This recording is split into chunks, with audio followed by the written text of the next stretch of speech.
Видеоны соңына дейін тыңдауыңызды ұсынамын. Сұлу сұңқардың шерлі сыры.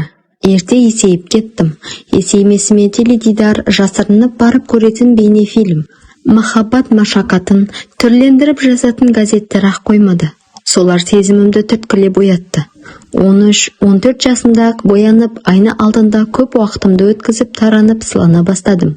Сондай алып ұшпа сезімнен соң айна құрғырға қайта қараймын. Суреттерімді ақтарып көремін. Ажар жүзімнің кейбір құрбыларымнан әрлілеу екенін байқадым. Ал фигурам мынауызки. Бұлай деп бірінші рет мектепте дене тәрбиесінен сабақ беретін Бағжан ағайымыз айтты. Алғашында айтқаны біртүрлі құлаққа түрпідей тиген. Соған қарамай, менің ішкі дүниемде түсініксіздеу бұла сезім оянды. Енді мен айнаға боянып тарану үшін емес, өз денемді көру үшін қарайтынмын. Сөйтсем, кеудем әжептәуір ісіп қалған, уыз толатындай топ-томпақ. Ұшы қызғылт, кіндігім сәбидің бармағындай ойық, балтырым аққайыңдай түзу. Жалпы денемнің түсі ақсары, етім балбыраған жұмсақты емес, көнтәрі қатқалды емес, өте тартымды. Мұны ағайымның сөзінен кейін өз денемнің әр жерін сипалап көріп байқадым ғой.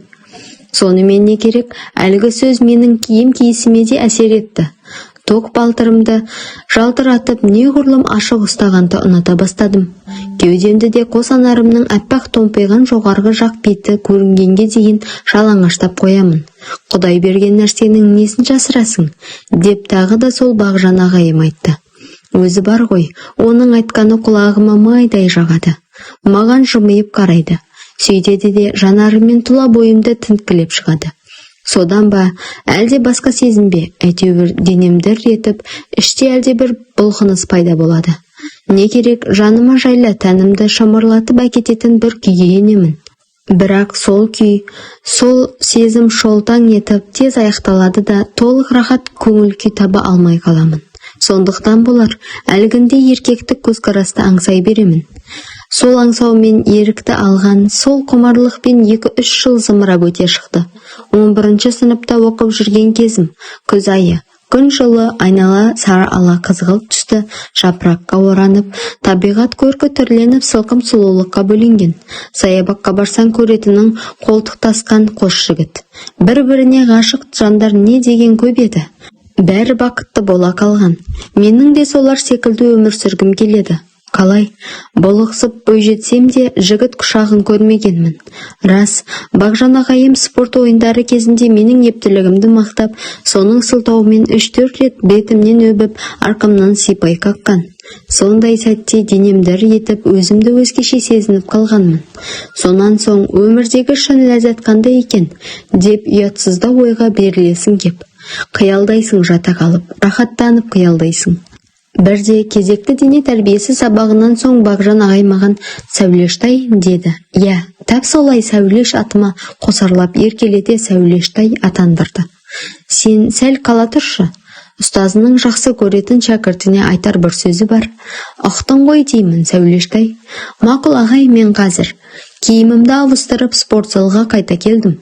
Ағайым ымдап өзінің тар кабинетіне алып кірді. Неге екенін қайдам, есікті ішінен іліп алды.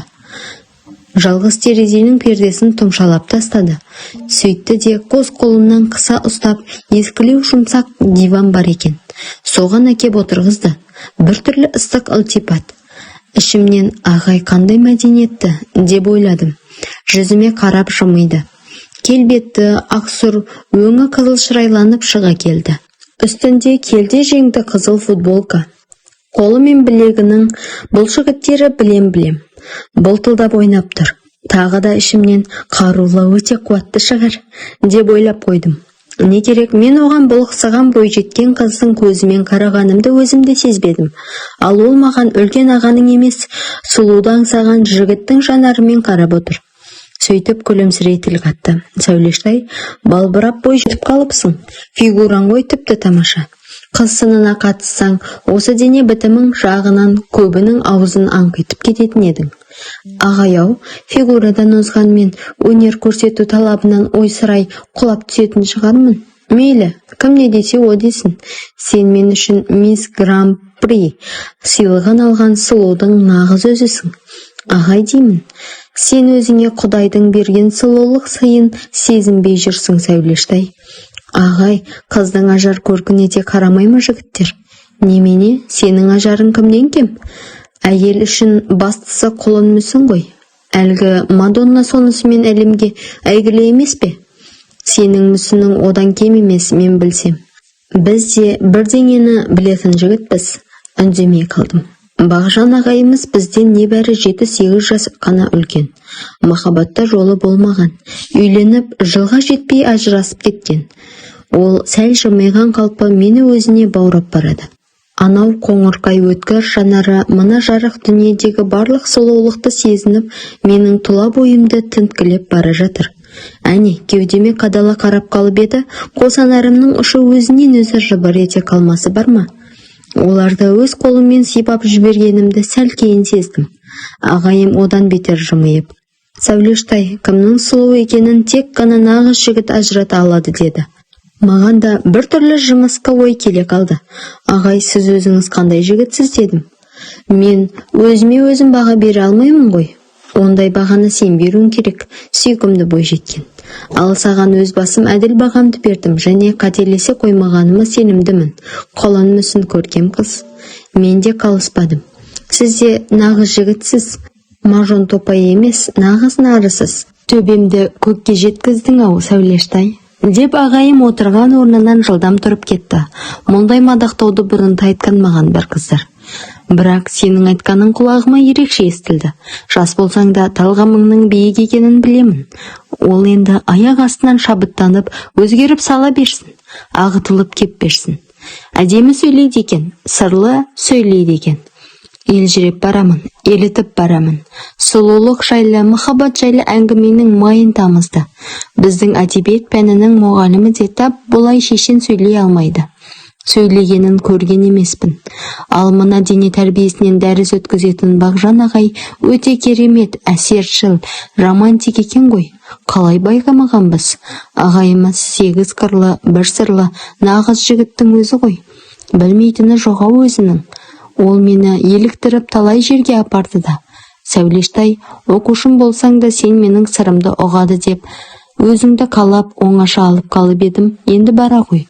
Құрба-құрдастарың алаңдап сені күтіп сыртта жүрген шығар, деді. Орнымнан үндемей тұрып, есікті ашқан ағайыма тым жақындай жанасып, сыртқа шықтым. Жанасып өте бергенде, демі мойнымды қарып кеткендей болды. Арадан 3-4 күн сырғығанда, өткендегідей оңаша тәтті сырласу тағы қайталанды. Тағы да есіктен шығарда жанасыңқырап, денемді бір сипатып кеттім. Өзіме түсініксіз әлде қандай күйге ендім. 3-ші сырласу мүлдем басқаша болды. Ол мені еліктіре сөйлей келіп, жүрелеп алдыма отыра қалды. Есімді жиямын дегенше қос тіземе басын қойып, жалтыраған санымды шөп еткізіп сүйіп алды. Аңғайсызданған мен жоқ. Хас шебердің қолынан шыққан мүсін де бұлай мүлтіксіз болмас, деп көбірлейді. Мен де оның қайратты қара шашынан сипалап, тарақтай беріппін. Содан кейін өзімді оның алдында еркін ұстайтын болдым. Ол еміреуін танытса, мен де ыңғайына икемделе беремін. Сүйісте тұрған не бар? Қыздардың көбі әрине көзге түскен әдемілері жігіттермен сүйіседі. Табиғат екі жыныс өкілдерін солай бір-біріне тәуелді етіп жаратқан. Бұлай деп тағы да дене тәрбиесінен дәріс беретін ағайым айтады. Оның айтқанының бәрі мен үшін айна қатесіз дұрыс. Өйткені ол біріншіден мұғалімім, екіншіден әйел денесінің сұлулығын сезінетін ерекше жігіт. Үйленген болса да мейлі, қазір бойдақ. Онда тұрған не бар? Осындай жігіттен ажырасқан келіншегі ақымақ керек десең. Ал менің өз ақылым өзіме жетеді. Бақытымды тапқан секілдімін. Қуанышым қасымда жүргендей. Көктем келді. Қыз біткен, қайтадан келді, етекті юбкаға көше бастады. Кофталарының да белдемше тұсын қысқартып, белі мен кіндік маңайын жалаңаштап тастайды. Боз бала біткеннің көзі сондай жалтыраған жалаңаш жерлерге түседі. Бетіңе сонан соң қарайды. Мен де ешкімнен қалысқан жоқпын. Бағжан мені аймалауын жиілетті. Оны басқалардың көзінше ағай деп сызылғаным мен оңашада тар кабинетте отырғанда жаным, күнім дейтін болдым. Бұлай айтуды да үйреткен ағайымның өзі. Сәулештай, мен иномарка, дәлірек айтсам Мазда деген машина сатып алдым. Көп мінілмеген, Құдай қаласа соған бірінші болып сен мінесің. Осы жексенбіге дайындал, Қаратаудың етегіне барып демалып қайтамыз. Тау суына шомыламыз деді. Қуанып кеттім. Жұрттың бәрі табиғат аясына шығып, серуен салып, тынығып жүрген кез. Оның үстіне жақында мектеп бітірушілердің емтиханы басталады. Сауық сайранға қол тимей кетуі мүмкін. Осындайда құмардан шығып қалмаймын ба? Өмірде көрген қызық қалады ғой. Бұл да сүйікті әрі ақылды ағайымның айтқаны. Әдемі қиялмен жүріп, жексенбіге де жеттім-ау ақыры. Бағжанның Маздасы аспан түстес екен, зырғып тұр. Ол керек жарақтың бәрін машинасына салып алған секілді. Маған қаланың тасалау бір көшесіне таңғы сағат 6-да келіп тұруды тапсырып еді. Барсам Маздасымен өзі сонда тағатсыздана күтуде екен.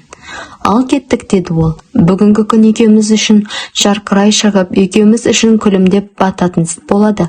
Үйге не дедің? Құрбыларыммен бірге серуенге шығатын болдық. Ерте кетіп, кеш келемін, алаңдамаңыз дегенмін мамама. Ой, умница. Бәрі де дұрыс ойластырылған екен. Мен бүгін қандай бақыттымын. Қасымда қазақтың Мадоннасы. Ал сол әйелдің жалаңаш денесі маған ұнамайды. Деп қалдым мен ойымды ашық айтып. Бәлкім, сенің ойың дұрыста шығар. Ол әйелдің денесіне емес, суреттің дәлдігіне, адамға берер әсеріне байланысты жоғарғы баға берілген. Суретте әйел мінезі бар. Сондықтан бұл өнер туындысы ең озық үлгілердің қатарына жатады. Мазда қаладан шығып, Қаратаудың теріскей бетіндегі сілемдерін бетке алып зымырап келеді. Солай, Бағжан менің құлағыма жағатын әңгімелерді тынбай айтып келеді. Бәсең дауыстағы музыка екеуміздің әсерімізді үстемелей түседі. Ол мені балиғат жасынан соң өзіне жар етіп алатынын да айтты. Әңгімелерін байқасам өзі бизнесмен, көп ақшалы жігіт сияқты. Таң атысымен жолға шыққан біз сәске түске дейін сағат 11-лердің шамасында тау етегіндегі Көкмайса оңашалау бір жерге жеттік. Жан-жағына зер сала қарап, осы ара маған ұнап тұр, деді Бағжан машинасын тоқтатып. Әнеу бір жерде бұлақта бар екен, бәлкім қасиетті су шығар. Анау ағаштардың тасасы қандай тамаша, Көкмайсасы жайқалып тұр. Жұрт көзінен таса, оңаша жер ғой бұл. Байқаймын, Бағжан демалыс орнын дайындауға кірісіпті. Бұл жағына ол шебер секілді. Өзімен бірге төсеніш, көрпеше, жастық, дастархан, шетелдік шараптан 2 шөлмек алыпты. Онысының әрқайсысы 750 грамнан. Менің әкем өзімізбен бірге тұрмайтындықтан еркінде өскенмін, бірақ темекі тартып шарап ішкен емеспін. Ал мынадай жағдайда оңаша сәтте Бағжан сүйікті ұсынған рюмканы кері қайтармадым. Қайта-қайта тосайтылды. Ылғи бір тектес мадақтау. Менің қас кеудем қандай керемет, сол үшін. Сыныптағы белсенді спортшымын, сол үшін. Денемді күтіп таза ұстаймын, сол тазалық үшін. Мұндайда мадақтау болады екен. Бағжан айтса сөзсіз болғаны да. Адамның күлкісі келетін сондай тостар толассыз айтылды. Таңертең нәр татпай шығып, о дегеннен шараппен оразамды ашқандықтан ба, әйтеуір бойым қызып, масаң күй кеше бастағанымды білемін. Аймаласқанымызды білемін. Оның мені шешіндіргенін де сездім. Әрі қарай онша біле бермеймін. Сонымен Қаратаудың етегінде, оңаша жерде, бұлақ басында, әсем табиғаттың ортасында, көктемгі аспанның астында менің ағайым, менің күйеуім болып шыға келді. Біз үйге жексенбінің таңын атқызып бірақ оралдық. Бағжан ағай махаббат ойынын бұрында көріп қалған сақа жігіт. Ал мен қыз ғұмырымды басқа қызыққа айырбастап, бетім ашылып қайттым. Түбінде бір болатын тірлік қой деп өзімді өзім жұбаттым. Жексенбідегі жағымсыз қылықтан кейін екеуміздің қарым-қатынасымыз мүлдем өзгерді. Ғашықтық, махаббат жөніндегі үздігіп айтылатын көп сөз қысқарды. Жүздескен кезде тар кабинеттің іші 5-10 минуттық махаббат майданына айналады.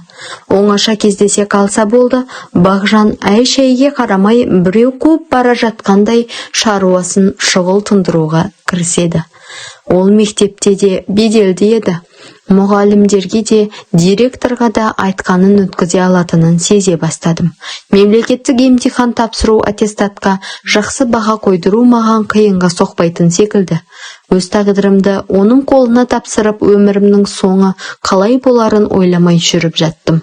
Бірде тар кабинеттің ішінде екеуміз оңаша отырған сәтте біреулер есікті қақты. «Бақа, бұл біз ғой, өзіңмен әңгіме бар», деді олар. Бағжан ойланып тұрып қалды. Сөйтті де маған: «Жарайды, сен шыға тұр. Мына кротойлармен сөйлесіп алайық, кейін кездесеміз», деді сыбырлап. Есіктен шығып бара жатып, әлгі келгендерге назар тастадым. Біреуі мыртық бойлы, мұртты, жас шамасы 30-ға барған болуы керек. Екіншісі керісінше сырықтай ұзын, анаған қарағанда жастау. Ешқайсысы тұлға, көрік жағынан менің Бағжаныма жете қоймайды. Бір жаманы, екеуі де маған ішіп жеп сұқтана қарады. Денемнің ашық тұстары молдау ғой, содан көздерін алмайды, шіркіндер. «Кешірерсің, Бақа, біз білмей қалдық мынандай жағдайды», деп қойды мыртық бойлы. Уақасы жоқ деп, менің Бағжаным аналардың алдында бәйек боп кішірейіп қалды. Жасырын олардың сөздерін тыңдап та көрдім. Көңілге қорқыныш ұялады. Ал анау ештеңені сездіргісі келмеді. Ертеңіне емтиханға кірер кезінде келіп, «Қорықпа, саған 5 қояды. Мұғалімге айтып қойғанмын», деді. Айтқаны болды, бірақ бұл күні тар кабинетке барғым келмеді. Кәмелетке толмасам да талай пәлені естіп, біліп жүргенмін. Бағжанның әйтеуір біреулермен байланысы барын, аямай шашып жұмсайтын ақшаның әлде қайдан келетінін сезгендеймін. Бәрі де құрысын. Аман есен тұрғанымда сүйіктімнен құтылып алайын деген ойға бекідім. Сөйтсем, оным бос әурешілік екен. Өзімде Бағжанды қимайтын тәріздімін. Оның үстіне ол маған қатты ескертіп, қорқытып, қоқан-лоққы жасады. «Қылтың сылтыныңды қойып, айтқанымды істейсің. Айдауыма жүресің, дегеніме көнесің. Ашсам алақанымда, жұмсам жұдырығымды екеніңді түсін. Сен қыз». Ол дәл солай айтты. Сәулешта емес, сен қыз деп ескертті. Жүзіне қарасам, бұрынғы мейірімді Бағжан жоқ. Көздерінде қаһар бар, тесіле қарайтын жанар қатыгез. Ол енді махаббат мәселесі кезіндегі қимылында табан астынан өзгертті.